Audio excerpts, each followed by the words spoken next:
I hired a private investigator on myself to see what he could find. I regret it immensely. It's not every day that someone hires a private investigator, especially not my friend. She had her reasons, though. She suspected her husband of infidelity. So when she shared what the PI was able to find about her husband, it piqued my interest. I eagerly asked her for the investigator's card. At the time, I had a lot of extra cash, and my life had been feeling dull. I spent most of my days playing games and watching YouTube, and I wanted to shake things up. So I decided to hire the same private investigator as my friend. I told my boyfriend about my plan, and he was into it too. We came up with a plan for him to act like I was missing and submitted details about my family, occupation, and so on. I warned my boyfriend that we wouldn't be able to meet up while the investigation was happening, but he was fine with it. However, things quickly took a strange turn. When the PI got involved, he seemed to doubt my existence.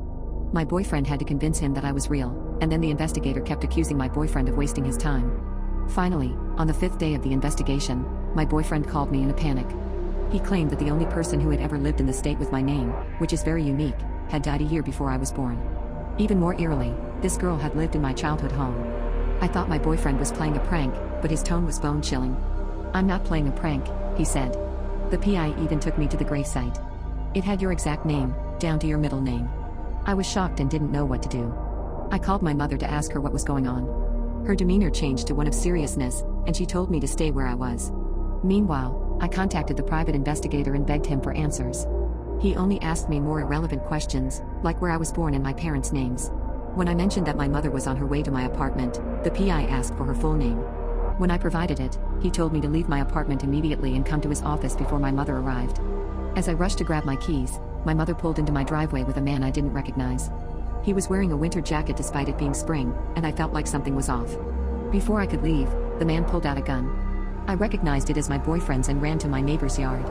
Thankfully, nothing happened, and I eventually ran into my boyfriend's car. However, there was another man in the passenger seat. It was the private investigator. He explained to me that he had a theory that my parents were involved in a kidnapping that took place a few states over. They did this because the police had suspected them of neglecting their infant daughter, and when she ended up perishing, they had to completely replace the child so as to not get caught. My parents had never mistreated me in my life, so this all came to me as a shock. Of course, I denied it all at first. However, there was no reason for my mother to bring an armed stranger into my living space. We got the authorities involved and they excavated the backyard of my childhood home. They found the body of the child they had neglected. The child they had me replace. Several years have passed since then. I've done my best to avoid thinking about this situation. I have completely moved out of the country, leaving everyone behind. My friends, my boyfriend, and that private investigator. I have no idea how deep this rabbit hole goes. I don't know how many connections my parents have had. I don't even know my father's role in all of this. It just feels so overwhelming. I had to get it out there.